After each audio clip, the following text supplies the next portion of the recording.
Alright guys, how you guys doing? It is the 3rd of May 2019 and I hope you guys well. I'd like to give a shout out to my good friend Mark Fewings.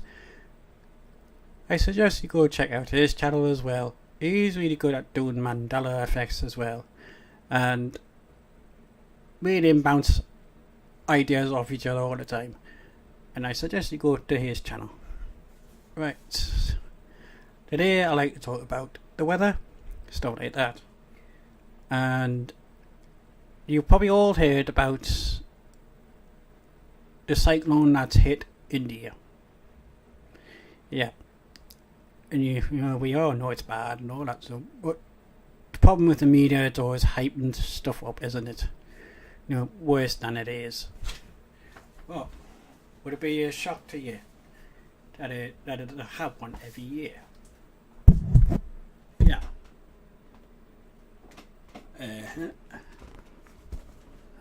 Yeah. You see where those two little circular lines are?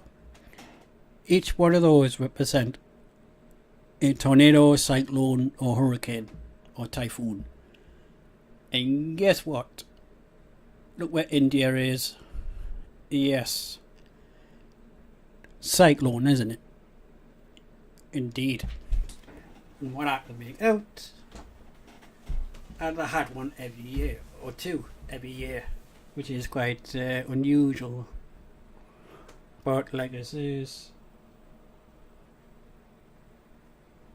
I mean, this book is pretty accurate for weather and stuff like that. I mean, I suppose you can have to check out which clouds that causes hurricanes, tornadoes, stuff like that. You know, the conditions have to be right. Well, like I said, got them all here. You know what I mean? Right here, all the clouds, and pretty much that book has been pretty accurate so far. The way I see it, it is a perfectly natural evolution of this planet. You know, weather, travel and all that stuff. But the news media itself is partly to blame for all this. I mean, they always seem to overdo it, you know, over dramatize it. You know, I mean, they have to know well in advance to be there, you know. I mean, I have to, like I said, it's just one of them things that I've recently come across the book and all that, and I notice a pattern in the weather, you know, which matches that book, and so I go, isn't that interesting? So I checked it online, checked India, the history of tornadoes and cyclones. Sure enough, it's got a history of every year of having one. You know, it's twice a year. And while that can make it, they've been having them since 1962 or probably earlier. You know, what? And it's pretty, shows Taiwan also right in the centre of typhoon. That's going to be the next one, I think. A typhoon hitting Taiwan.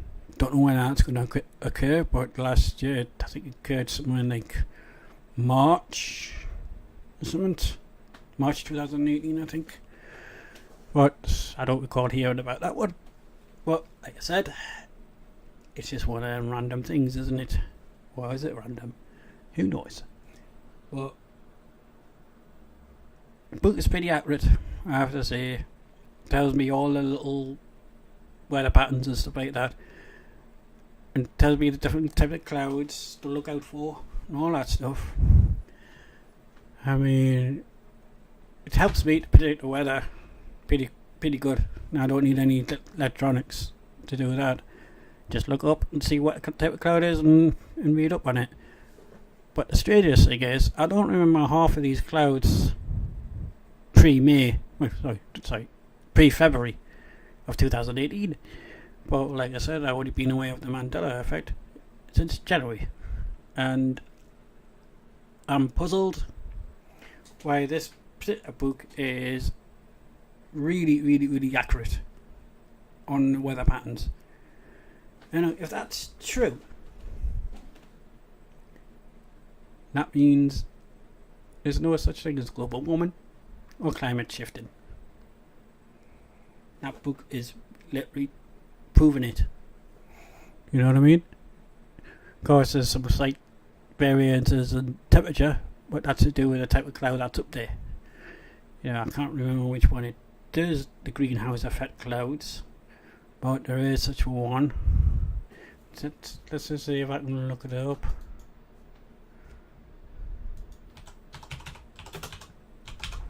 House cloud.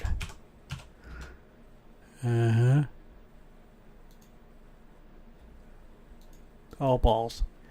It hasn't done anything, but I know there's a type of cloud that has reflective, or not, absorption properties, which when the sun comes down onto the cloud and it builds up heat onto it, and that's what causes the greenhouse effect. I mean, like I said, if that's all true, that means there's absolutely no such thing as global warming. Isn't that strange? I mean, I've been studying that book for the past 5 weeks now, and I find it really interesting. If you can get a hold of the Great World Atlas 1962 from anywhere, I suggest you get it. It's really intriguing, and I tell you what, it is quite a lifesaver. I mean, I was dumbfounded when it was keep day by day was accurately predicting the temperature in the clouds, you know, and I was just stunned by it. How can a 1962 book accurately predict the weather day by day? That's a strange one in itself, isn't it? Maybe that book is a Mandela effect, who knows? I mean, I can't be 100% certain. I mean, for 1962 book, I would have read that at school if it was available, but I don't recall it until recently seeing it. It's one hell of a resource for knowledge. That one there is the one you want. 1962 4th edition. I seriously recommend it if you can get a hold of it. Well, like I said, the last time I've seen that one, I was on eBay actually. There's plenty of people who sell it on eBay. I don't think they realise what they've got. But nevertheless, this is Max signing off, and have a good one.